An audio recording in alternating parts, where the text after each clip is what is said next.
Good morning. Hey, we had a proper start here. We're not. Good morning. This is the Chameleon Church Show for June 25th. Yes, it's the end of the month already, and half the year has gone by, and it snowed 2 days ago. Yes, Wow. it's 2 days ago. It was snowing on Main Street. So I wasn't here, but it did. It snowed. My name's Allan Aguirre. I'm coming to you live and direct from Park City, Utah. And we have Rabbi Darryl up in Toronto area or outside of Toronto, and our brother Jamie, who's the star of this show, which is why we have all the views that we have. Well, I didn't want to let the cat out of the bag. And he's out in West Virginia, aren't you? How come we can never No, remember Virginia, Clarksville, like Clark, or like Lewis the and last Clark. train to Clarksville, and I'll meet you at the station. And what's the words? This is one of the most unique places in the world. If anybody's never visited Clarksville, Virginia, we have a beautiful reservoir bay out there. And oh man, you guys, you're just missing out if you haven't stopped in and seen the beauty of little old Clarksville, Virginia. Yeah. Someone's asking if this is an old show. It's not an old show. We are live, June 25th, 2019. What are they saying? You're an old man, or what's going on? Who's saying that? Who's saying that? Yeah, someone is Debbie. This is live. Debbie, we're live. Yeah. Is this an old show? No, this is live and direct. This is how live it is. Ow. See? It's live. There's no delay. Oh, man. Yeah. Thanks a lot, Mo. Yeah. Oh, talking about the snow. Oh, right. That's right. We have snow 2 days ago, and it's June. What's going on? They're messing with the weather, man. Yeah, you know how... Didn't they hear that AOC said it's warming? It's going to be over in 12 years or less? 11 and a half now. Yeah, wow. Yeah, no, this is not a live show, an old show. I wish it was an old show, but no, we had snow 40 on Sunday, 2 days ago.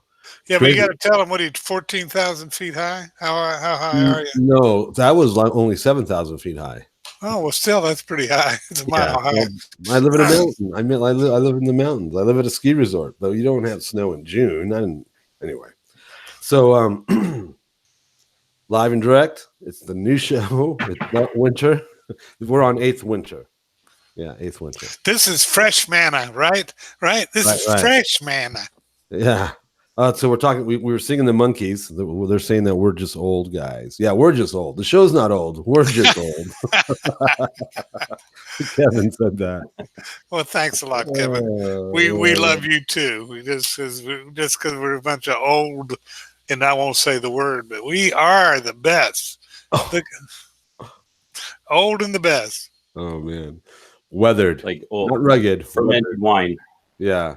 So last week's show, I was at the Root Awakening Studios. That was a real blessing. You know, after the week I had before that, where I was being demonized for who and what I am, it was a blessing to be somewhere where they actually appreciate who and what I am, and they will actually, talk about, ask me and then literally have a conversation with me about what I am and what I do believe, versus going online and assuming what I believe, which is insane. Which is total nut job type of the way to go about it. So it was an absolute blessing. The honor, the respect, the blessing that it is to be among them is just fantastic. I hope you appreciate the behind the scenes. I'm all about behind the scenes. Growing up in LA, with Universal Studios and all that, and the studio lots and all that. I love all the behind the scenes stuff. So, who's Allan? Someone's asking. Moi, I'm Allan. And then Jamie, you said something that was a real blessing. Also, you were like, look at what God's doing with Allan, and we're able to be a part of it. So we have to support him and get his books. So that was a real blessing to hear too. I really appreciate the support from both of you guys with what God's doing with and through and among us. Can I ask you a question? You did. Have any of your shows aired on News Network? No. So the shows I taped last week will be aired in October. Now, are they on Sky Angel too? Mm-hmm. Are they what? Yeah, What there's a whole. channels? What Yeah. channels are they on? Do you know? I think they're on Sky Angel. I'm pretty sure they are. They're on a whole bunch of TV networks, but Okay, it's also, you can also watch it on their YouTube. right. I It'll know be they. Yeah. right. So it'll be broadcast live on YouTube at A Rude Awakening on their YouTube channel, and then there's going to be a live chat going on like we have here, and they'll run it. They'll run it on a loop. They'll run it on a loop for that weekend, Friday, Saturday, and Sunday. So Are they having any trouble with YouTube like others, shadow banning and not that I know of. I didn't yeah, ask them about that. We didn't discuss it. right? Yeah. It seems that that I like what Nunes is doing with Twitter and Google and all of that. He's actually bringing some stuff to head. Yeah. They had a big meeting yesterday about it. Oh yeah.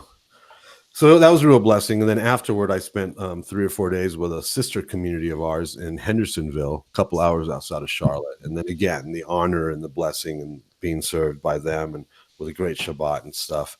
So it was great. But I'm absolutely glad to be back home. I've traveled quite a bit, with my music. So it's good. So by now after day 3 or whatever, I'm ready to go home. I just want to be home and with the family and all that. So I'm glad to be back. And I want to get into today's portion because I love this portion about the spies being sent into the land. I see a salvation message in it. I see there's a lot here for us to glean from. So unless you guys don't have anything else you want to talk about or share, would you like to? Well, I've got several things. I kind of want to interrupt your whole train of thought. No, this is great. Let's do the word. That's exciting. All right. So we're in Numbers 13. I'm going to read through it, and then we're going to stop in some sections and point out some parts here that we're going to discuss. If everybody's sitting comfortably, we shall begin. Father, we ask for your spirit of wisdom and revelation.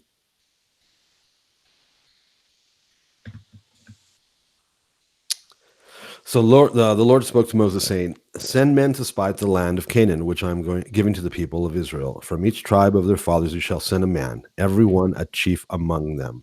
So Moses sent them from the wilderness of Paran, according to the command of the Lord, all of them men who were heads of the people of Israel. That's important because these guys aren't just lackeys. These are leaders. These are tribe leaders. And then it names them. And we've got Caleb and we've got Joshua. We're going to jump over to verse 17. Moses sent them to spy out the land of Canaan and said to them, "Go up into the Negeb and go up into the hill country and see what the land is, and whether the people who dwell in it are strong or weak, whether they are few or many, whether the land they dwell in is good or bad, and whether the cities they dwell in are camps or strongholds, and whether the land is rich or poor, and whether there are trees in it or not. Be of good courage and bring some of the fruit of the land." Now the time was the season of the first ripe grapes. Rabbi Darryl, when that would be roughly what time of the season of the year?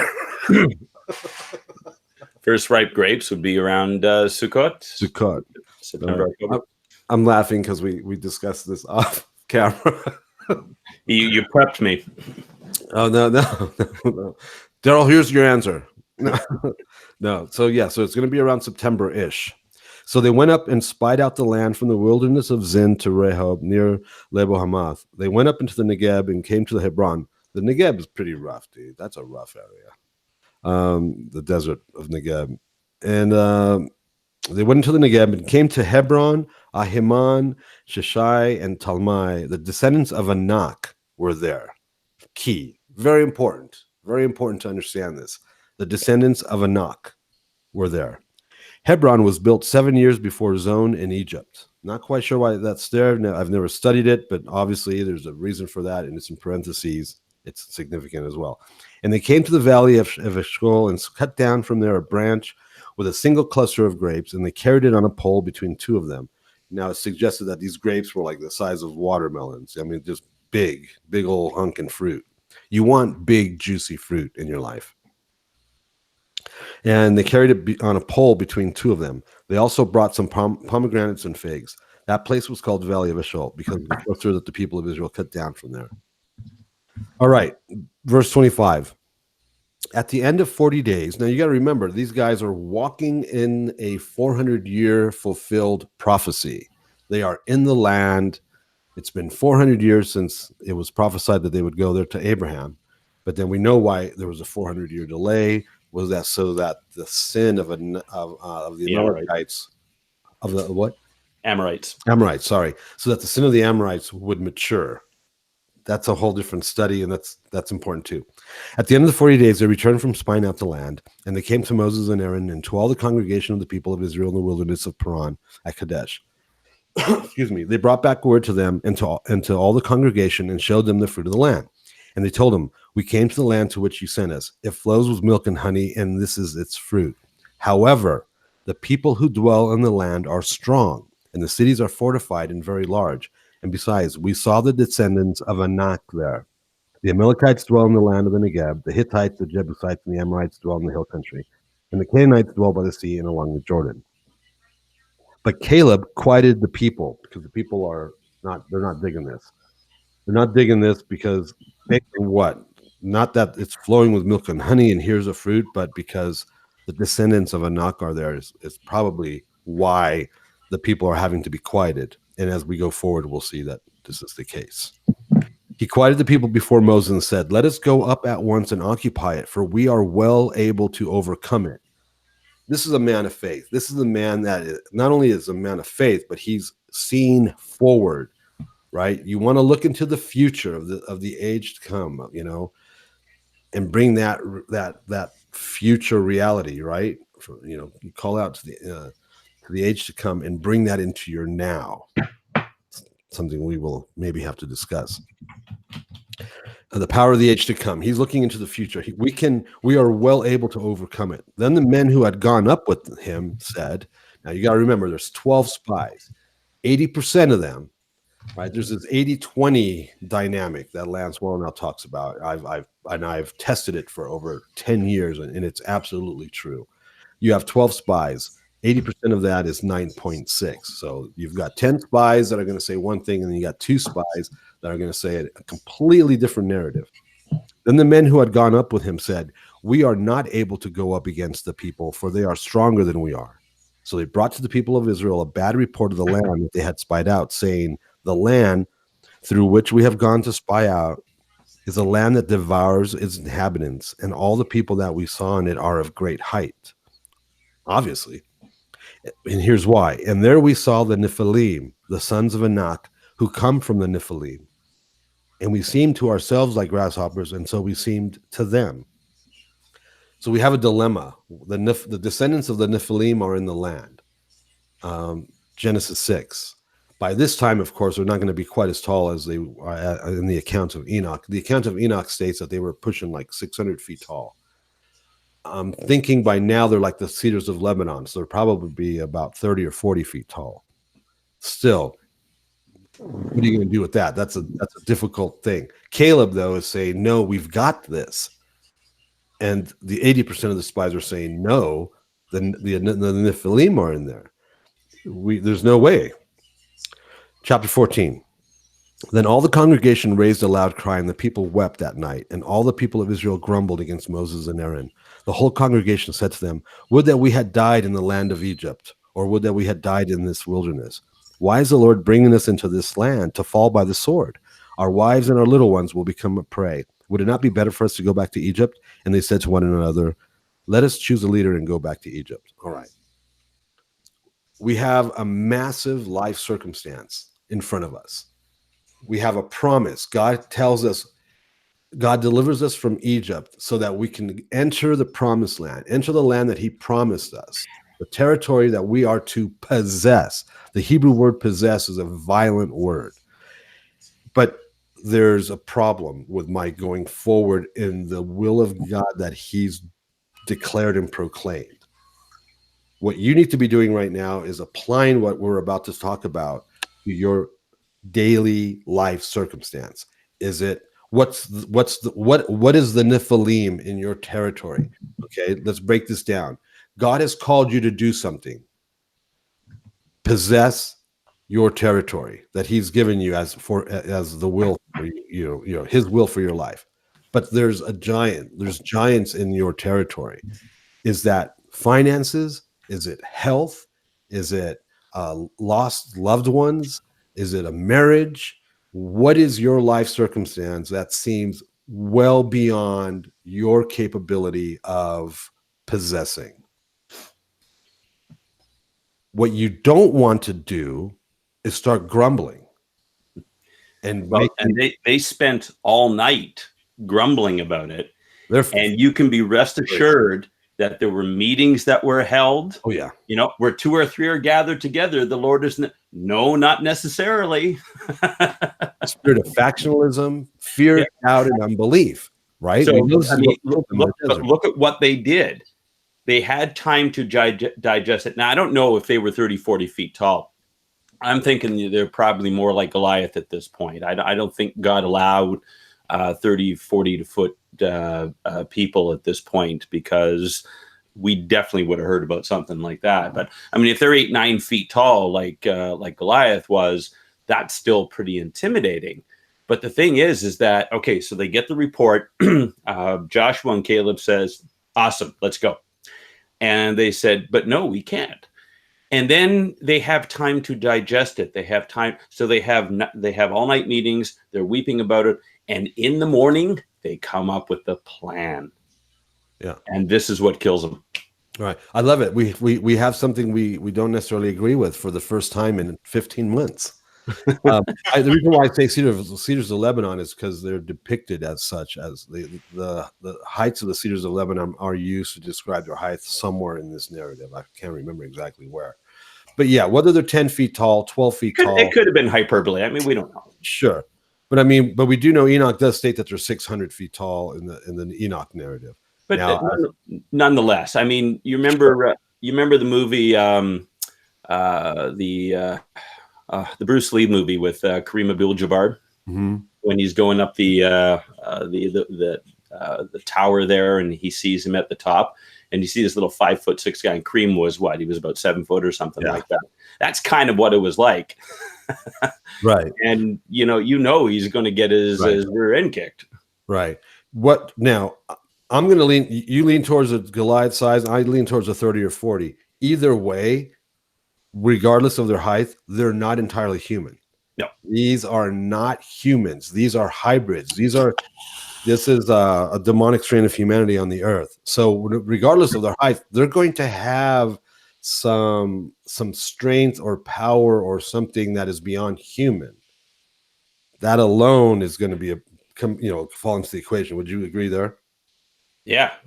Well, I think the height Steve Quayle has it's somewhere between 12 feet and 22. There you go. There's a nice average. But they've actually found that, graves. I've seen it myself up in the Golan Heights where and this one was over 14 feet to encase somebody. Yeah. So they have proof that these guys were pretty big. Right. So we have a formidable foe, the Nephilim. We in our lives will actually consider our situations, whether they're finances, relationships, whatever, like I mentioned earlier, to be of this type of out of our control proportion, which is the point here. What we don't want to do is grumble against our authority and leadership. Moses and Aaron, verse 2, right? And you don't want to start declaring stuff like, man, I wish we would have died in Egypt, because Egypt is your pre-covenant life. You don't want to say that stuff. And you don't want to say we should die here. You don't want to make the declarations that are made here in verses 2 and verses 3. Why is the Lord bringing us into this land to fall by the sword? Why is they're prophesying against themselves here? Yeah, absolutely, as we'll see. Why is God brought me to this, to my end like this? After all that we've been through, now we're just going to die. And what about our little kids? I can't feed my kids. I don't have the electric bill money.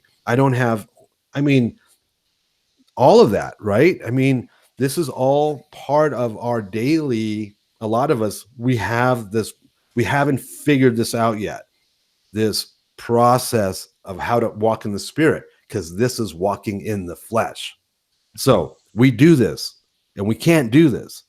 Our wives and our little ones will become a prey. Would it not be better for us to go back to Egypt? Let's go back to what we know that's outside of God's will. And like you said, they festered on it. They had little factional meetings because they let's choose a leader and go back to Egypt. Verse 5, chapter 14. Then Moses and Aaron fell on their faces before all the assembly of the congregation of the people of Israel. Time and time and time again. Now, Joshua and Caleb are going to step up. And Joshua, the son of Nun, and Caleb, the son of Jephunneh, something like that, who were among those who had spied out the land, tore their clothes. All right, here's your apostolic prophetic, right? You've got the leadership on their faces, and here's your apostolic prophetic younger guys or whatever that are like, no, they're tearing their clothes because this is atonement. This is a sign of atonement, a sign of mourning, and they're going to function as oracles right here on behalf of the people, along with the leadership, and they're being prophetic and apostolic about it. Because here's what they say: they tear their clothes and said to all the congregation of the people of Israel, "The land which we passed through to spy it out, your future, your destiny, the call on your life, is an exceedingly good land. It's a good call. It's a good destiny. If the Lord delights in us," right? How do you get God's delight on you? Obedience, submission, faith, hope, trust, all those things. If he delights in you, he will bring us into this land and give it to us. If you align yourself with God's prophetic word, God can speak a prophetic word into your life, but without your alignment, it cannot come to pass. And I want to see what's happening here in the comments, because I'm sure there's some good questions or whatever. You have to align yourself with his promise and his prophetic word over your life regarding your territory. You have to align yourself, reach out into the future, the power of the age to come, and bring it into your now. If you do that, he'll give us that land. A land that flows with milk and honey. Only do not rebel against the Lord. There's the key. Do not rebel against the Lord. How do you rebel? Fear, doubt, unbelief, grumbling, factionalism, doing the exact opposite of what I'm suggesting you do. Do not rebel against the Lord. And do not fear the people of the land. Do not fear your circumstance, for they are bread for us. The giants will be our bread. The circumstance will actually be your bread. It'll be your provision. That's what they say. The giants, for they are bread for us. Their protection is removed from them, right? If you either walk with spiritual authority or you don't. When you walk in spiritual authority, whatever is in front of you that's keeping you from going forward, if you align yourself and you do what's correct, you'll be protected from it, and it'll be removed from you. And the Lord is with us. Do not fear them, because the Lord is with you. Don't fear your circumstance, your scenario. Then all the congregation said to stone them with stones. There's that one mina guy with his one mina. But the glory of the Lord appeared at the tent of meeting to all the people of Israel. And the Lord said to Moses, "How long will this people despise me?" See, they're not in alignment. They're not thinking. They're not processing in the spirit. And that is considered being, and the Lord considers that you're despising him. And how long will they not believe in me, in spite of all the signs that I have done among them? I will strike them with the pestilence and disinherit them. Oh, that's not good. And I will make of you, who's he talking to? We've talked about this before. I will make you a nation greater and mightier than they. Moses is being promoted. Moses has an opportunity right here. Mm-hmm. Oh, wait, you're going to wipe all these people out and disinherit them, and you're going to make me?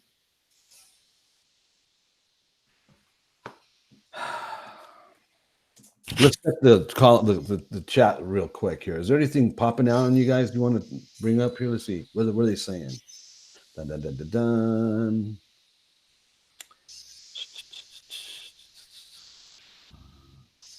Somebody asked if that was the end of the Giants. No, it wasn't. Last of the Giants. No. Yes, I think I might be wrong though. I think Joshua's a pre-symbol. Yes, Joshua is a visual of, yeah.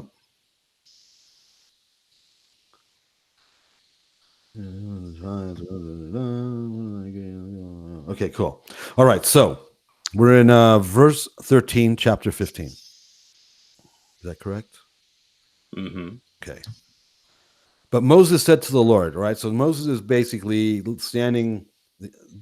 God's basically just told Moses, I'm going to wipe these people out. I'm going to disinherit them, and I'm going to make you a great people. But Moses said to the Lord, and I love this, then the Egyptians will hear of it. You can't do what you're planning on doing because then the Egyptians will hear of it.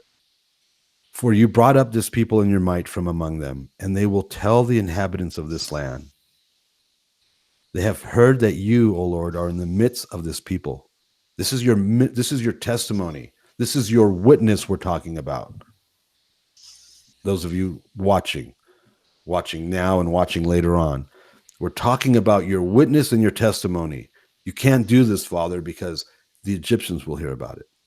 And they will tell the inhabitants of this land. They have heard that you, O Lord, are in the midst of this people. For you, O Lord, are seen face to face, and your cloud stands over them. Look at that, right? Go back and look at all the times God has met with you and how he has stood over you and how he has gone before you in a pillar of cloud by day and a pillar of fire by night. Now, if you kill this people as one man, then the nations who have heard your fame will say, it is because the Lord was not able to bring this people into the land that he swore to give to them, that he has killed them in the wilderness. Moses is more concerned for God's reputation.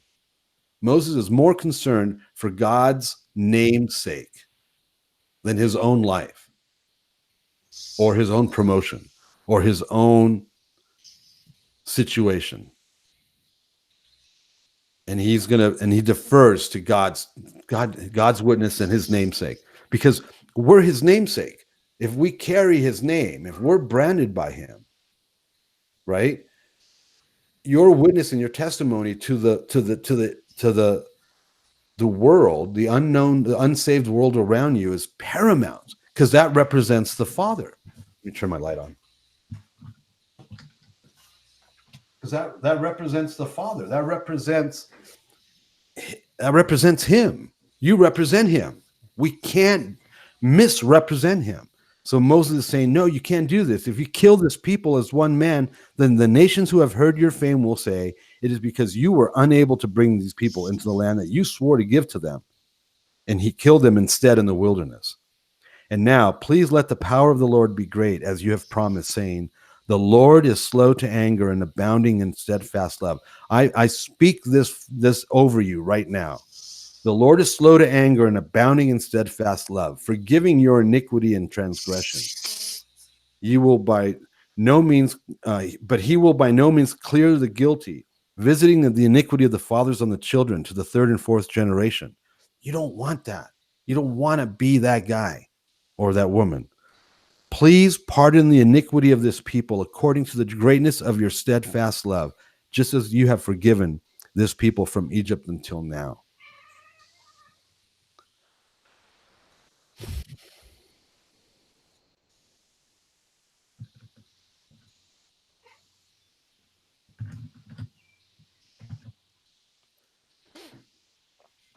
Then the Lord said, I have pardoned according to your word.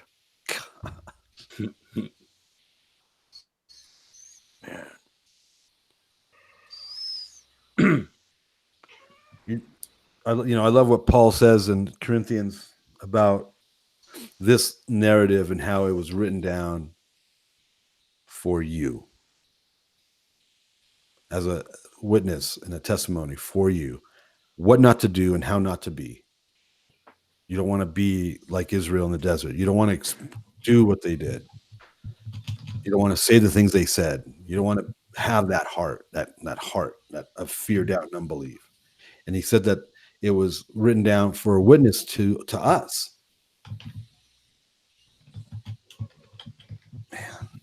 I have pardoned according to your word, but truly as I live, and this is hard here, and as all the earth shall be filled with the glory of the Lord, none of the men who have seen my glory and my signs that I did in Egypt and in the wilderness, and yet have put me to the test these 10 times and have not obeyed my voice, shall see the land that I swore to give to their fathers. That's the 80%. The 80% in this 80 to 20% thing I mentioned, 80% will not actually live out their destiny, their God's will for their life, for whatever reason. And it's usually a religious spirit. They will not see the land that I swore to give to their fathers, and none of those who despise me shall see it. But my servant Caleb, because he has a different spirit and has followed me fully. This is what you want. You want a different spirit and follow him fully. I will bring into the land into which he went, and his descendants shall possess it.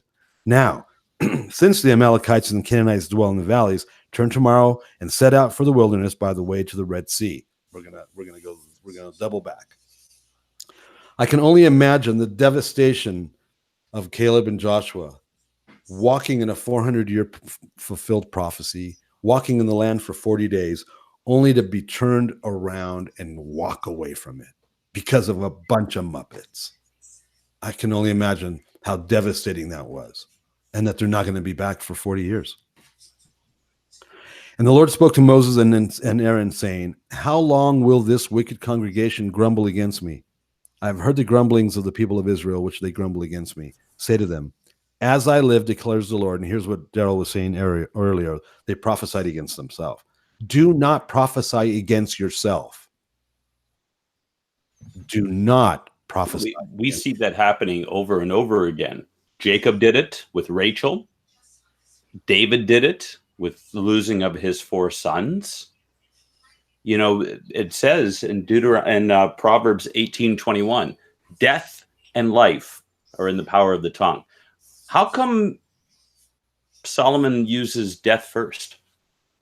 Why does he say death before life is in the power? Life and death are in the power. No, he says death and life are in the power of the tongue, because our propensity is to speak death first.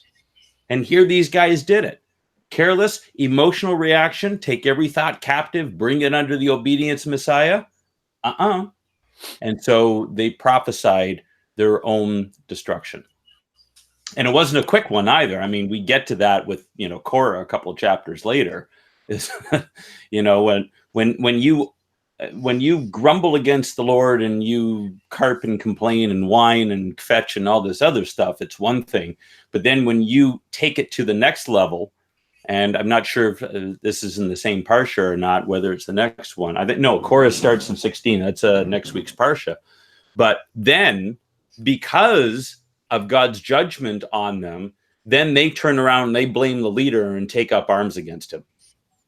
Yeah. And then God just wipes them out. And then they do it again. And then God opens up the ground, kills Korah and his buddies, Dathan and Abiram. And then the 250 die. And then the congregation comes again against Moses, and God has to wipe out almost 15,000 of them. It's a progression of unbelief and rebellion. And if we're honest with ourselves, I've been having to deal with some people the last 6 or 8 months, and I had to 20 years. What's that? Or 20 years. And I had to tell him, you guys have been walking the Lord for 20 plus 30 years, and you're not where you should be after 20 to 30 years of walking with God. You're still, easily offended. You wake up with the Utah butthurt. It's like, snap out of it. You want to take the valley, but every time I turn around, you're in a fetal position complaining about a splinter. Oh, I'm not taking you to battle. You'll die, and my 6 will be exposed. There's no way. It's like, it's the same thing. We're going to see this go on with these people, like you just said. Say to them, as I live, declares the Lord, verse 28, chapter 15. What you have said in my hearing, I will do to you. Do not prophesy your demise. Do not declare anything against what God is speaking or has spoken. You will die. I will do to you. Your dead bodies shall fall in this wilderness, and of all your number listed in the census from 20 years old and upward who have grumbled against me, not one shall come to the land where I swore that I would make you dwell, except Caleb and Joshua. Paul says in Corinthians, what is that, chapter 10 or something? The complete Jewish Bible says bodies were strewn throughout the desert. You don't want that. You don't want that. You don't want that. Many of you can look at your lives right now and see how that's already happened. Don't fret. God is all about redemption and restoring and making all things new and rewriting your past. The other thing that isn't often addressed when it comes to this passage, yet they were worried about the giants. They were worried about the Anakim. They were, you've got these monumental obstacles. And I actually, this past Shabbat, just preached on Psalm 121. I lift up my eyes to the hills, and from whence does my help come from? And the hills of Judea, being dangerous, are like these giants in our lives. It's treacherous to go into those hills. You might get jumped by a robber or an animal. Your foot might slip, something like that. But the other thing that's not often addressed in this, and this is something else that's really becoming endemic, is that it says that he was going to lead them into a land flowing with milk and honey. Flow is a term for production. It's not you don't have streams of milk. You don't have streams of honey that are flowing down. The honey is not just kind of pouring off the rocks. You actually have to go cultivate the land. And so the other thing that was about to happen is they were about to come off the welfare system. Manna was going to stop. They were actually going to have to go into the land. They were going to have to work. And they said, we remember, the leeks that were in Egypt that were given to us, even though it came with a whip on our back. And so what they didn't want was to actually have to work for it. And when God sends us on assignment, for a little while, he might sustain us. We might be on the survival system. But eventually we're going to have to go work, and we're going to have to go multiply. And then it comes back to the parable of the talents and the minas again.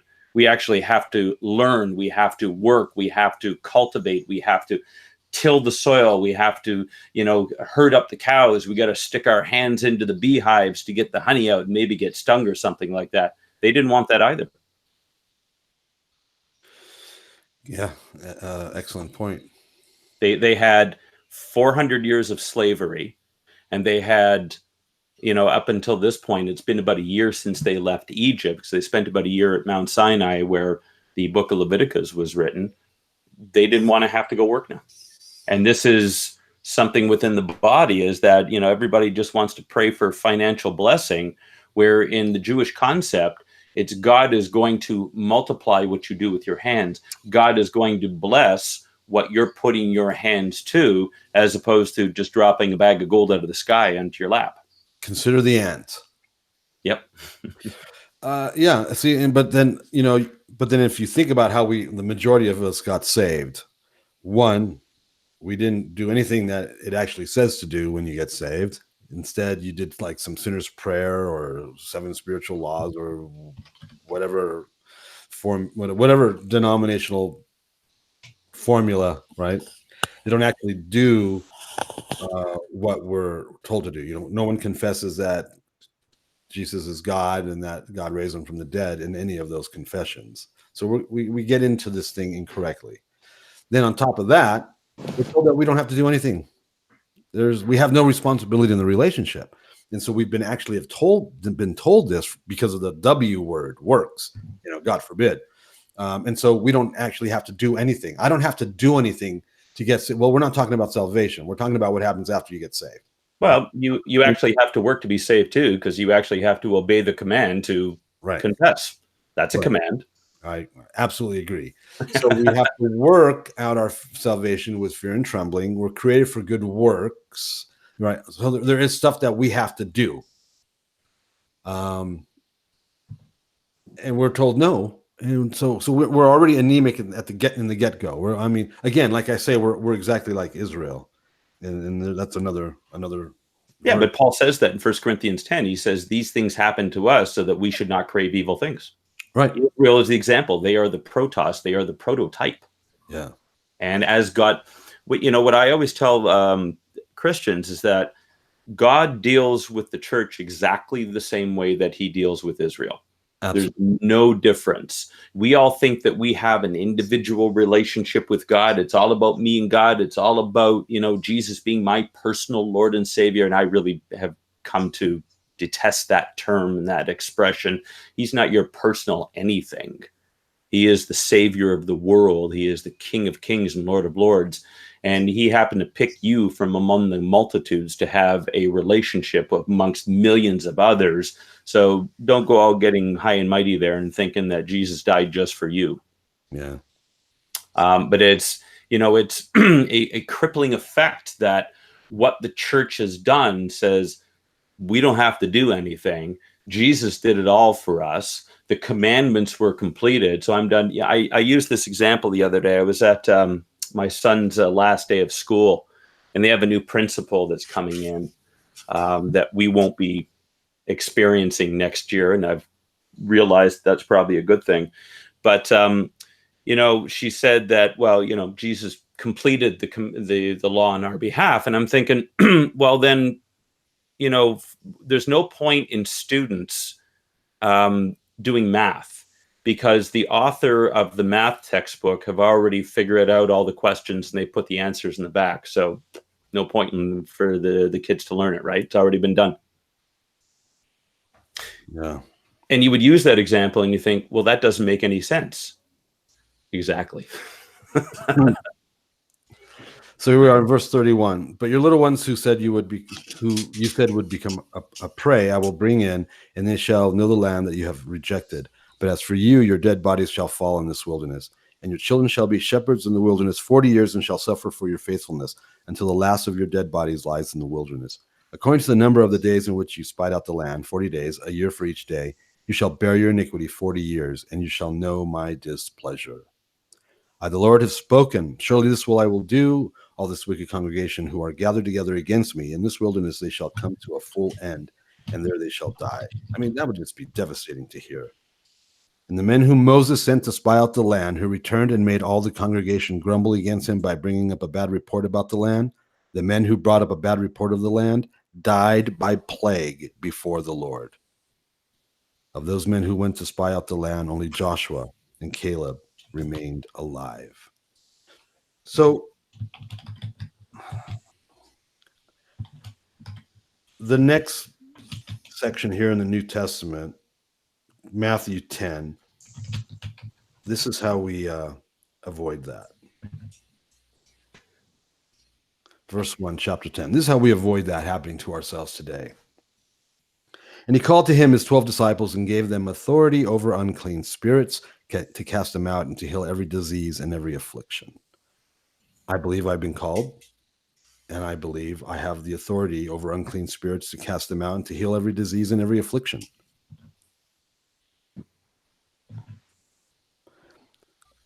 Verse 5, he sends them out, instructing them to go nowhere among the Gentiles, but go rather to the lost sheep, proclaiming as you go, saying, the kingdom of heaven is at hand.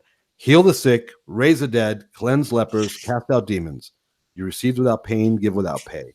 Acquire no gold, And when you enter a village, find out who is worthy in it and stay there until you depart. That's a concept we don't understand at all.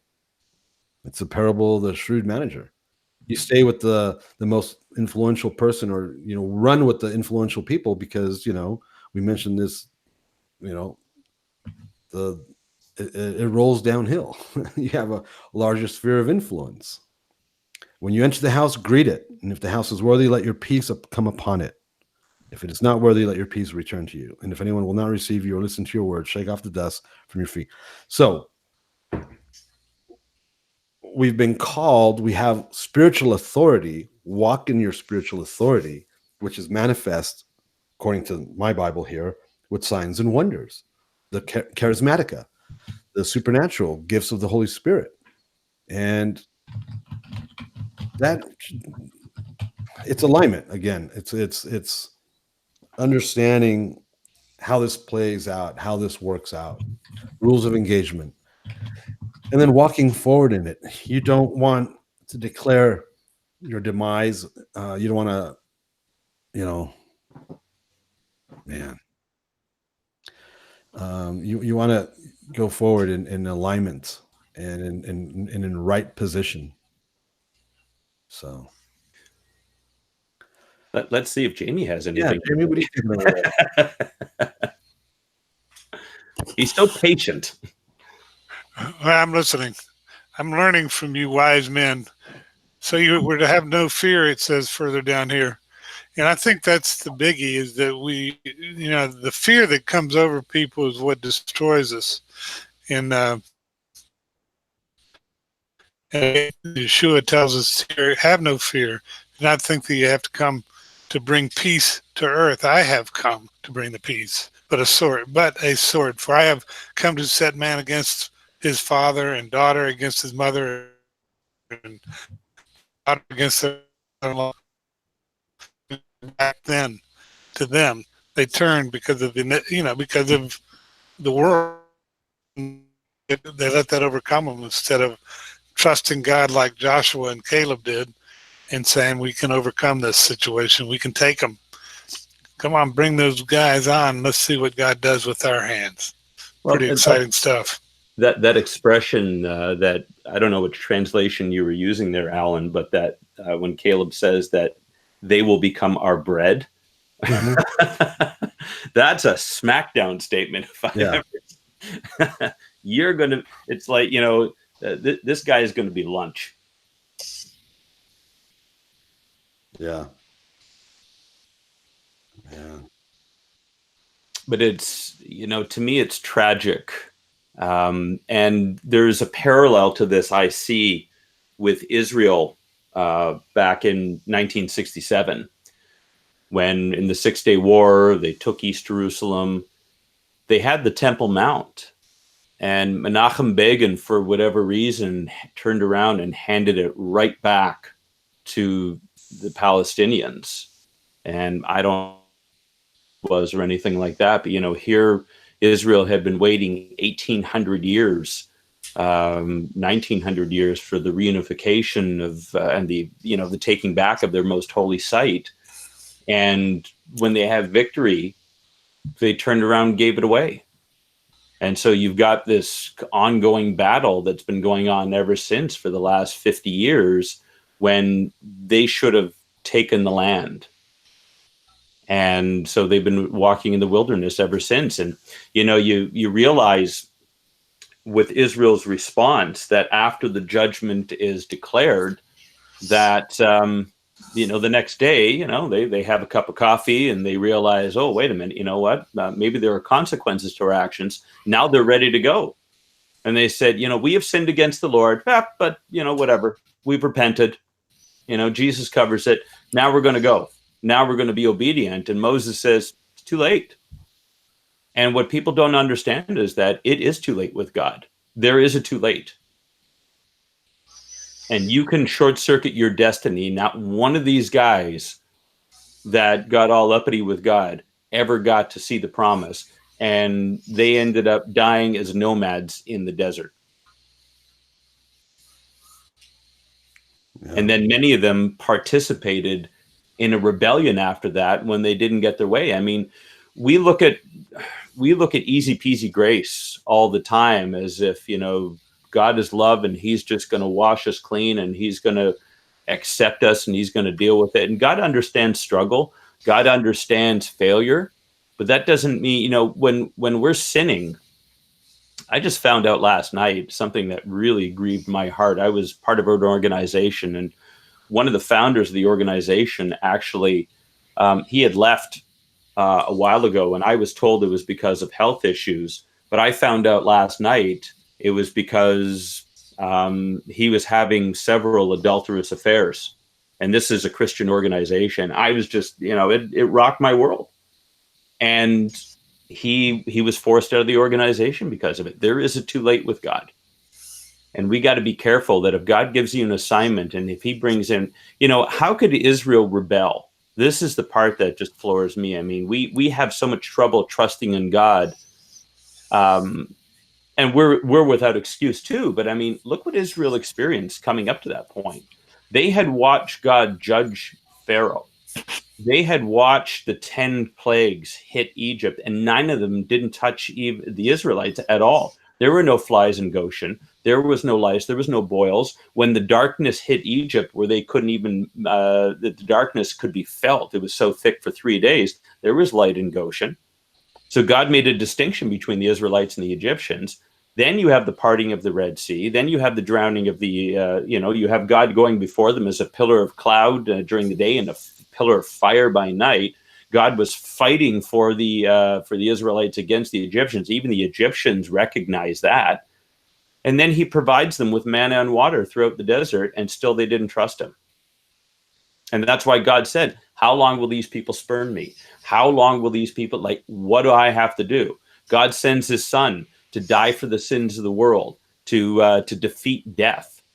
And God says, what do I got to do to get people to believe in me? And the church is doing the same thing today.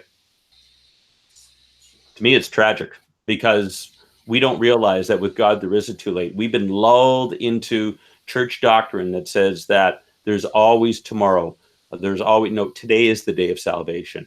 Today is the day of your deliverance. Today is the day for you to take your destiny, because Israel only had one night to escape Egypt.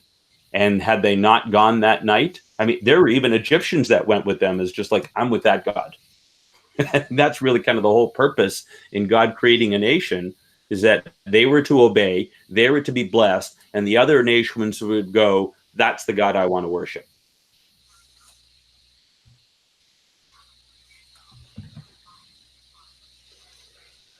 It's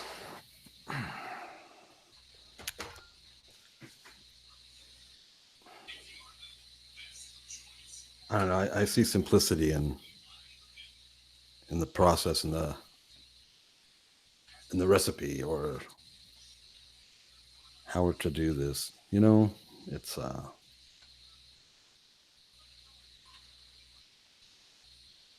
like you mentioned. The Korah thing is about to happen here, not long from now.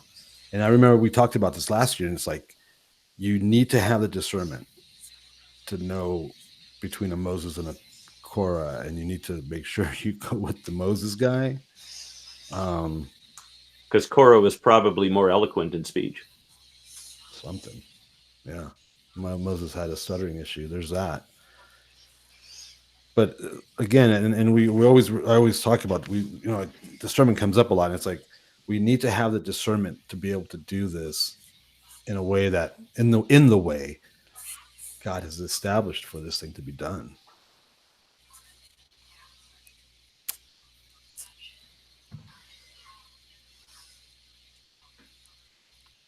So, Jamie, how does that apply to, where we're at in today?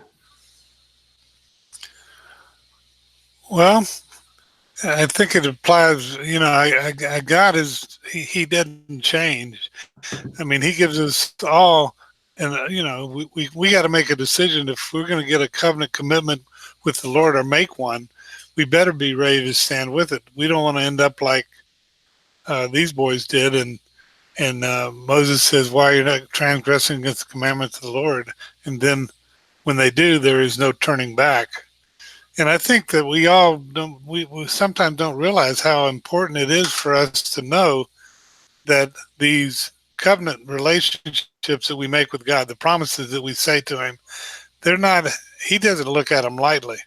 And just because we got into this thing through the grace of God, because of what Yeshua did for us, that doesn't mean that we individually don't have a covenant commitment and we can just walk away from it anytime we want to and then say, forgive me, and we'll be back in the grace of God. Because we break a vow with him and we are in trouble.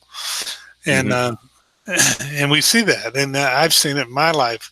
I mean, you keep your covenants and commandments with God, and he will and he will take care of you. If you don't, you're going to be on the other side of the soup.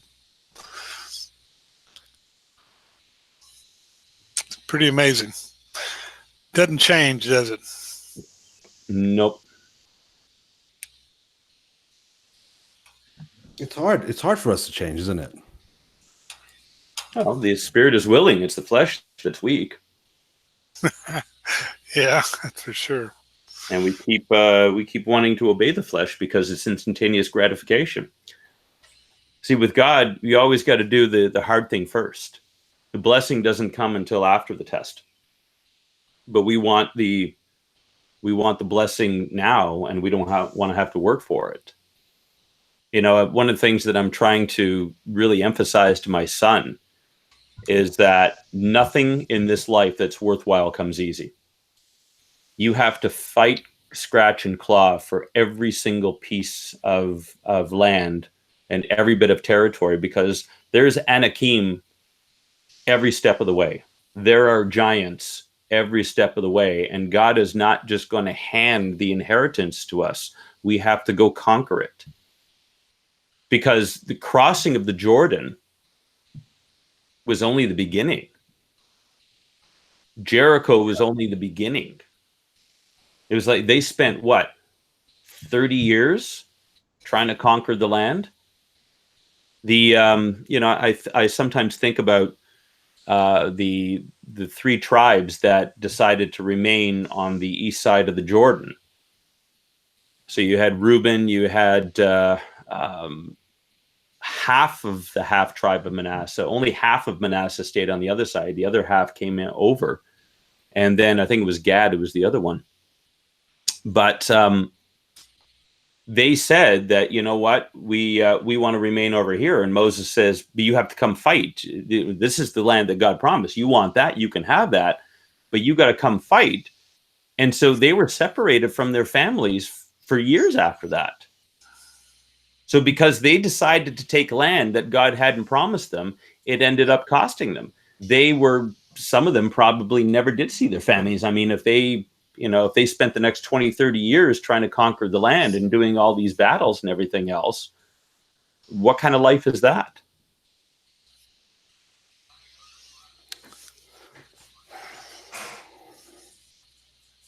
It's hard stuff. A walk with God is not easy. When he's called you to go in and take territory, and especially if you have an apostolic ministry, there are giants every step of the way. And in your own strength, you're going to get squashed like a bug, because what happened in Israel after that? They went up, and even though Moses told them, God's not with you, the Ark of the Covenant's not coming with you, you're on your own, baby. And it says that they chased them like bees. Swatted them away. Yeah, I mean, if you're trying to fight a giant, not only in your own strength, but against God's will, you're going to get obliterated. And this is what's happening with Christians all the time, is they're getting obliterated because they're trying to undertake assignments and go where God hasn't called them to go. Yeah, we want to tell God where we're going to go. We want to tell God what we're going to do. I want to do this for the Lord. Yeah, did God call you to do that? Yeah. It's there's a lot involved on how to do things. I mean it's but it is easy enough for a child to understand. I think so.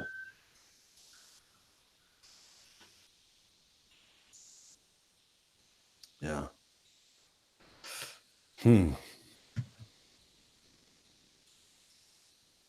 Anywhere else? Where else can we go with this? We got some time left. Well, we could keep going on it. Where do we go from here?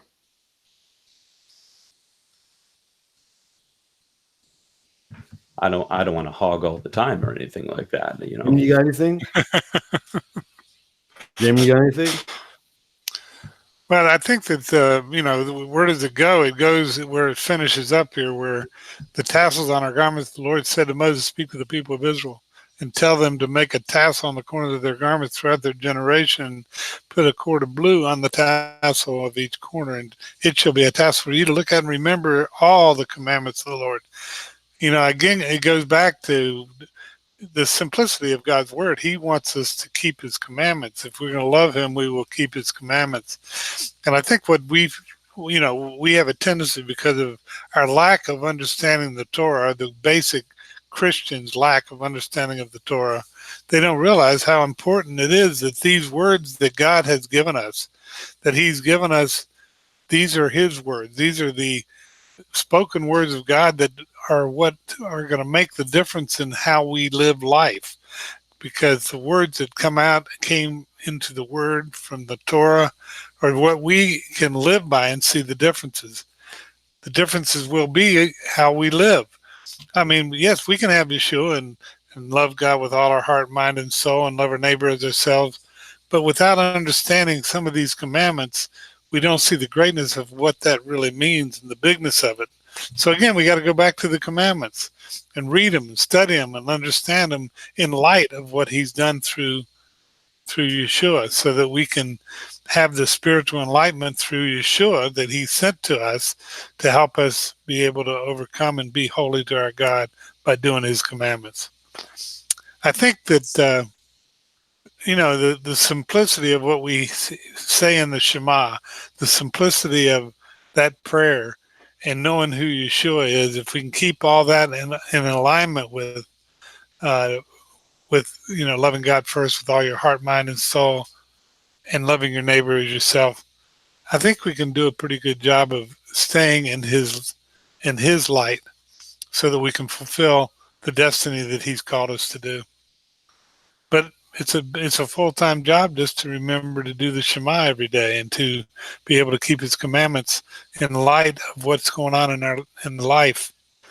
And it's exciting. Every day we get another chance. I kind of get discouraged because I failed something that I really set to do that day. But I get excited about the fact that we get a new beginning every single day to redo and do it over and start fresh and make it happen. Pretty exciting that he's made that available to us. So.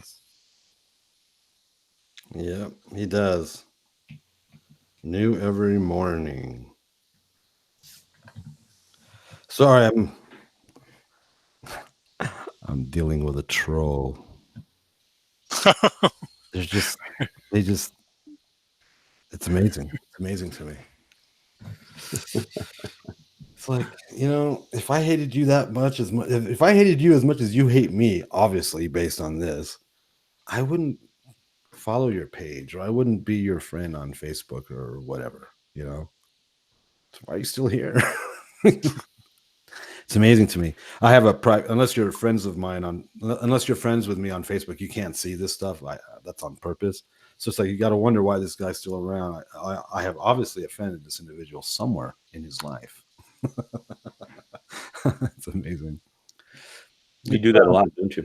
Apparently, yeah. And it's funny because I'll say something and they come at it from like this incredible position. It's like, how did you get that from that? And I've never met you personally, so how do you know this is what's really going on? It's bizarre. It's the worst thing. Ignore the trolls and focus on the Bible study that we're doing, Alan. You're distracted right now. You must focus, grasshopper. Oh. Ooh. Yeah. So what are we talking about? Well, you said you wanted to discuss a new covenant passage as well, or yeah, we did the one in Matthew. I mean, okay. Quick and easy and to the point. He walk in the power of the Holy Spirit. Manifest that in your life. See, if they had done what they were supposed to be doing from the get-go, they would have, right? Hey, Joshua and Caleb had their wherewithal to be on the right side of this stuff.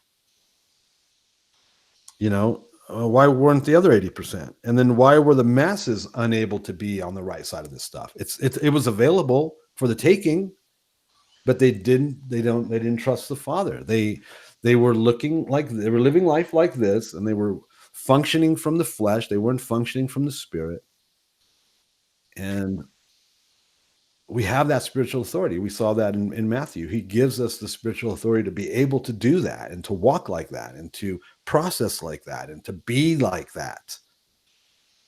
We just choose not to. And we have all the reasons we can imagine. And they're all legit to us. And God's like, no. Well, God can only deliver us out of slavery physically. He can't do it mentally and emotionally. That's a decision that we all have to make ourselves. So when God delivers us from whatever sin, whether it be addictions or whether it be, gambling, anger, you name it, whatever struggle with the flesh, the Christians always like to talk about the fruit of the Spirit and that God gives the fruit of the Spirit. No, he grows the fruit of the Spirit in our lives, and that we have to actively cultivate those 9 fruit. But it's amazing how we always ignore what the deeds of the flesh are right before that in Galatians 5:20. And there's a lot more than 9 that I think Paul mentions, if I can recall correctly. And that, when God delivers us, God brought the children of Israel out of Egypt physically. But they had not, even by this point, a year later, left Egypt mentally. They were wanting to go back. As soon as things got a little bit difficult for them, as soon as they realized that they were now going to have to be responsible, they were ready to go back. And isn't that what Peter talks about when he says that a dog returns to its own vomit? We go back to the things that we once knew to, people call it a comfort zone. It's not really a comfort zone. It's a familiar zone. We go back to it because it's familiar, not because it's comfortable. The whole reason that God brought us out of it was because it was uncomfortable. We pleaded with him. Israel begged God for 400 years to bring them out of slavery. Generation after generation was born into slavery, died in slavery. And when God finally delivered them a year later, they're like, let's go back. Because God can't deliver us mentally. We have to make that escape ourselves. He provides the door. He says, walk through it. But when people are faced with the unknown, they're willing to go back to what they already know, even if it means bondage, even if it means misery. At least it's what we know. And isn't that amazing that the unknown, despite the fact that it's filled with promise, is what most people end up taking, despite the fact that God has assured them it's going to be, eye hasn't seen, ear hasn't heard, nor has the heart discerned the things that are in store for those who love God. I want to go on. I want to press on toward the higher calling. I'm loving the unknown. It's aggravating sometimes. It's difficult sometimes.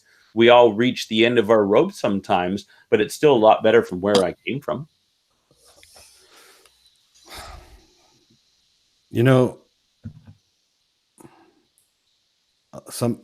It's like spiritual Munchausen. I mean, some people actually love misery. They love being discontent. They love the drama. They love that. That's their identity. They don't know how to snap out of it. They can't help themselves. And they'll stay there. And they're always, right. Somehow they're always right. And everyone else is wrong. Yet they're miserable. They have miserable lives. And they love the drama. I'll never understand it. But there's more of them. There's more of them.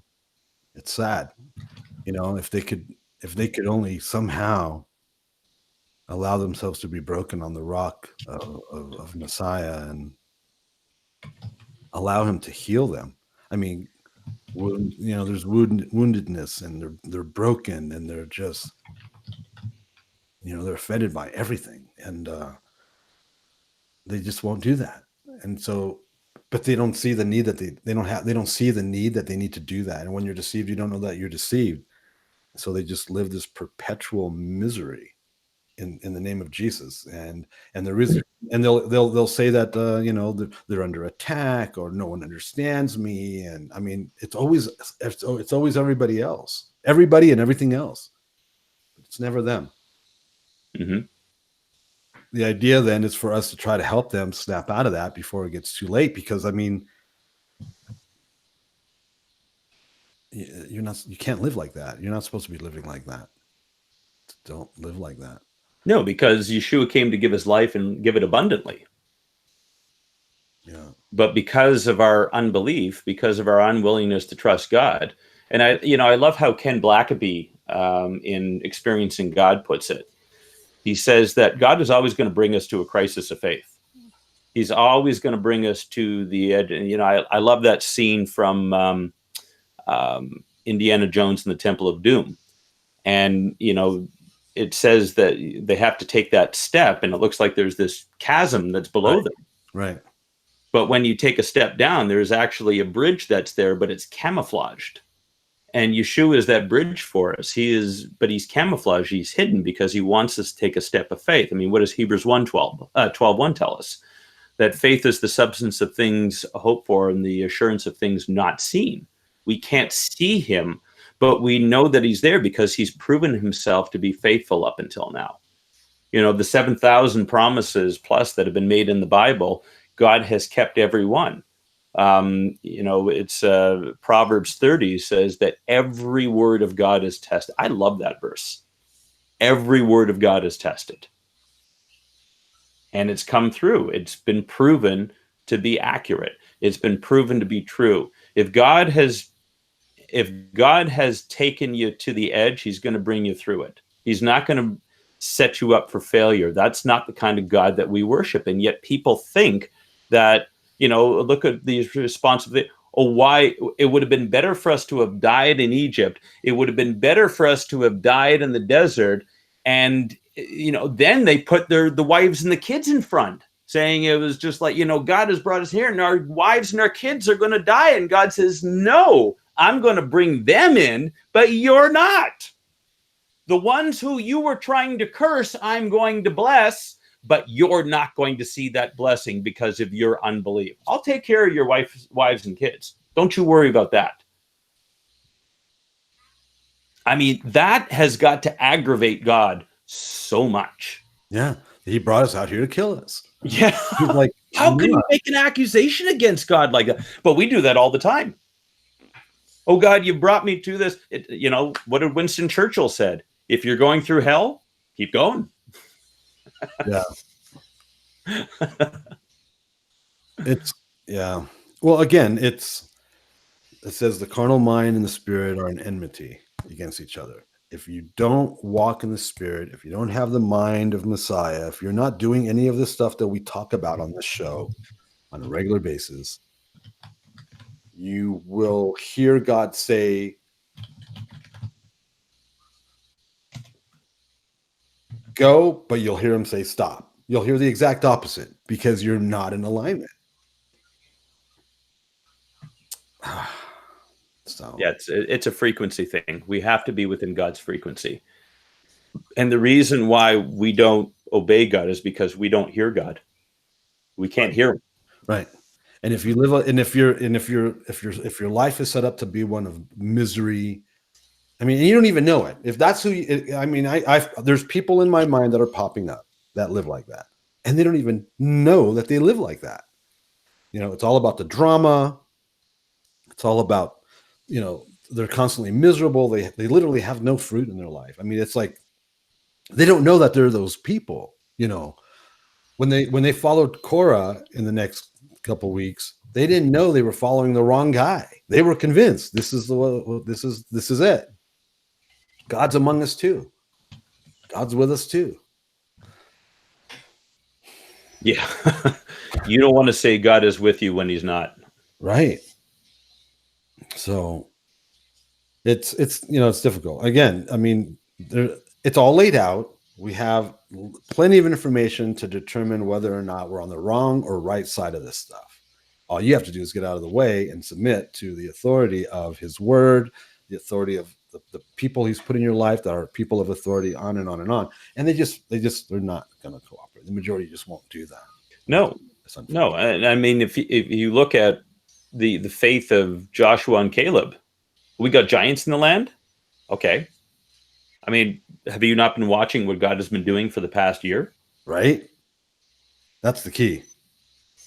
See, they remembered the faithfulness of God. The other people, they were only looking at their circumstances. You know how people say, well, under the circumstances, and an expression that I heard one time, which I love, is, well, what are you doing under there? Yeah. Your circumstances have no bearing on what's going to happen. Your circumstances are a test that God is allowing for you to see, maybe he's got to harden you, because when they came out of Egypt, it says that they took the long route because God didn't want them to see war. They were going to encounter the Philistines. Right. But they were dressed for battle, but he was keeping them from having a fight picked. Right. And so they spend the next year preparing. So, part of what Moses was teaching them, because he was a prince in Egypt, he was a general. So not only had Moses had 40 years of shepherding experience, but he spent 40 years in Egypt in the palace, learning how to govern, learning how to fight. I mean, he would have gone out and fought battles for Egyptian. I mean, look at the man that God prepared to lead Israel. And so he was preparing them. They were learning how to fight. They were learning how to be a militant, because by the time they get to Jericho,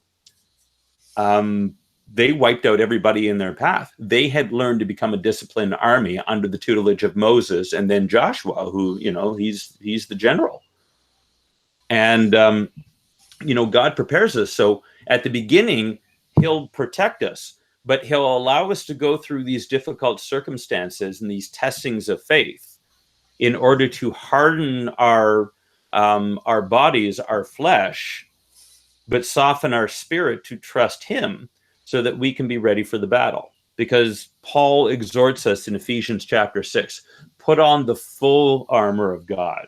And every one of the pieces of armor is the word, the belt of truth. Well, the truth comes from the scriptures. Yeshua is the way, the truth, and life. The breastplate of righteousness. Righteousness comes from keeping Torah. The gospel, the preparation of the shoes of peace. It says, make peace with all men as much as possible. How do we make peace? Well, through righteousness. You submit one another in the love of Messiah. The helmet of salvation, we get salvation. Everything is from the word. The sword of the Spirit, which culminates. And then we have, what's not mentioned, is the lance of prayer. And that's where we thrust back with the enemy. Every one of those, every single element of that, is God preparing us. And so when we put on the full armor of God, and when our faith has been tested, and when we have gone through disappointment, and when we've gone through difficulties, and we've gone through challenges, God has to harden us. A sword does not come straight out of the fire and go into battle. It's got to be hammered. It has to be heated. It has to be cooled, because otherwise it'll be brittle. And as soon as, like you said, as soon as you get the first test, they curl up in the fetal position and start sucking their thumb. I mean, Saul was a battle-hardened warrior, and he was running away from Goliath. David was, a jumped-up little, he was a teenager, and a short one at that. Saul was a head taller than everybody else. He was closer in height to Goliath than anybody else, and it was this little short guy, David, who went up and said, who is this uncircumcised Philistine that taunts the armies of the Lord? Yeah. I muted you, Jamie, because you had some background noise going on. Now I can't unmute you. How do I unmute Jamie? Can unmute me, I think. Oh, there you go. Is that okay? Yeah. Yeah, the background noise was the phone in the other room. Okay, no problem. Hey, top of the hour. Good stuff. Good stuff. Thanks, guys, for participating. Thanks for being here. And for all you listening and watching and that are going to listen and watch, be blessed. And thank you for sticking around and all that good stuff.